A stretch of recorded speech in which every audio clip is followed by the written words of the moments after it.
पिलाने आमे एते कोन जानिले ना हृदपिंड मनुष्य हृदपिंडर गठन विषय में जानिले जे किभली हमरे किए का सहित कनेक्टेड अछि जेदा हम देखिबा हृदपिंड कथा चिंता करिबा ताले कोन आसिना ना मोर एके आसला के ना दक्षिण अलिंद आसिना एठी आसला दक्षिण नीलय तलपार्श्व तापर आसला वाम अलिंद वाम नीलय नै दक्षिण अलिंद कोन अछि ना तीन पाखुड़ा विशिष्ट कफाटिका अर्थात यदि ऊर्ध्व महाशिरा और निम्न महाशिरा चिंता करा जाए ताहले कोन आसीबो ना कोन आसिला ना जब देखिबा चित्र जब करिबा ताहले हम कोन आसीबो जब एई भले को दाग पकेबा और एई भले हम दबा ता लक्ष्य करो जे तुमर ये हबो कोन ना दक्षिण नीलय हबो आउ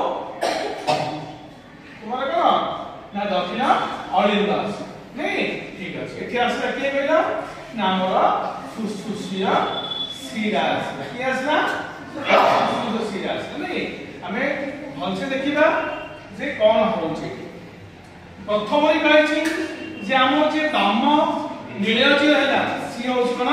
দেখে মোটা রইব কোন রইব তাই না মাংস বেশি মজবুত রইব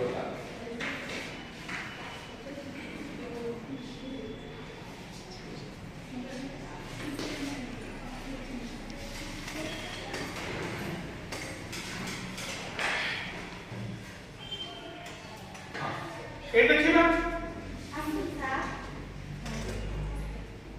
हला दक्षिण अलिंद जो आसीला एठी तुमर मौसी ना तीन पाखुड़ा विशिष्ट कपाटी जेटा पड़ी अछि ना तीन पाखुड़ा विशिष्ट कपाटी ठीक अछि दक्षिण नीलय अलिंद कथा हम चिंता करबा ये कहां से संयुक्त अछि ना ऊर्ध्व महा शिरा सहित प्लस एपट की आसला ना निम्न महा शिरा से संयुक्त अर्थात ऊर्ध्व महाशिरा और निम्न महाशिरा दे को रक्त आसीबो ना तो आसीबो कार्बन डाइऑक्साइड प्लस ब्लड बा रक्त आसीबो ठीक अछि सेठो रक्त आसना कोठी की ना सीधा सर दक्षिण अलिंद को दक्षिण अलिंद रो तुमरा कोन हबो ना दक्षिण नीलय को रक्त आसीबो कहा माध्यम दिस आसला ना तीन पाखुड़ा विशिष्ट कपाटिका ए तीन पाखुड़ा विशिष्ट कपाटिका दे रक्त दक्षिण आसला ना दक्षिण नीलय को सेठो जीव तुमर अर्ध चंद्राकोटि कपाटिका देकी तुमर कोनी रक्त गला कोटि कि ना तुमर डाला कोन ना हमर फुसफुसिया धमनी अर्थात दुई फुसफुस को अंगारकाम्ल युक्त रक्त सेठी कोन रक्त